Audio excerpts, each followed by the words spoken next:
दोस्तों इस वीडियो में हम बात करेंगे 8th पे कमीशन के बारे में, 8वें वेतन आयोग के बारे में कि 8वां वेतन आयोग ये कब से लागू होगा और इससे सैलरी में क्या फर्क पड़ने वाला है, कब से डायरेक्ट आपको सैलरी में बढ़ोतरी देखने को मिलेगी।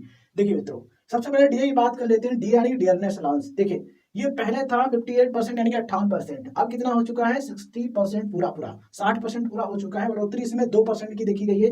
देखिए ये जो डीए है, डीए में फर्क आपको जनवरी 2026 से लागू माना जाएगा, मतलब कि डीए जो है इफेक्टिवली जनवरी 2026 से समझो काम करने लगेगा। ठीक है, तो इसकी स्टार्टिंग हो चुकी है, शुरुआत हो चुकी है डीए सही होने में, डीए बढ़ोतरी में।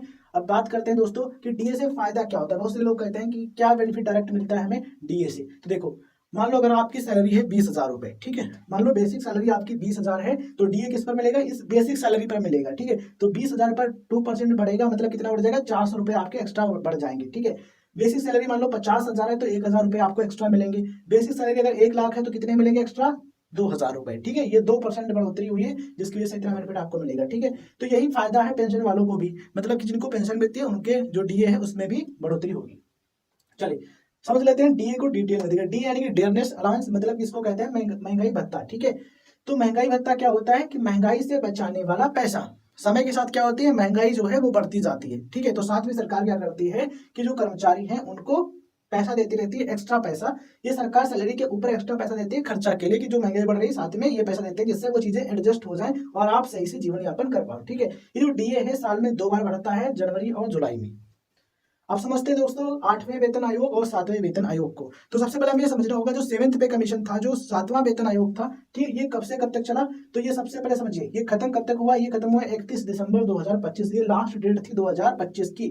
ठीक है, 31 दिसंबर 2025 को ये खत्म हो गया 7वां वेतन आयोग। और 8वां कब से शुरू हुआ, 8वां स्टार्ट हो चुका है 1 जनवरी 2026 से, मतलब कि 8वें वेतन आयोग की स्टार्टिंग हो चुकी है। बस पूरी कहानी जो है वो अभी इंप्लीमेंट नहीं हुई है। ठीक है, क्या है आगे का प्रोसेस, आइए समझते हैं। देखिए मित्रों, अब देखो ये जो 8वां वेतन आयोग है जब पूरी तरह से लागू हो जाएगा तब आपको डायरेक्ट सैलरी में बढ़ोतरी दिखेगी, फायदा दिखेगा।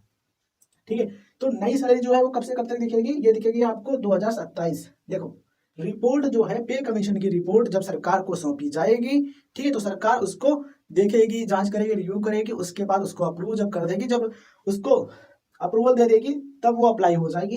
तो अप्लाई होने के चांसेस कब से कब तक हैं, जुलाई 2027 से जनवरी 2028, मतलब कि मिड जुलाई से 2027 की बात हो रही है। ठीक है, जुलाई के बीच, तो जुलाई 2027 से जनवरी 2028 के बीच तक ये बिल्कुल पूरी तरह से लागू होने के चांसेस हैं 8th पे कमीशन की, कि इस टाइम से इस टाइम के बीच में आपको डायरेक्ट सैलरी में बेनिफिट देखने को मिलेगा, बहुत बड़ा फायदा जो फिटमेंट फैक्टर होता है उस हिसाब से।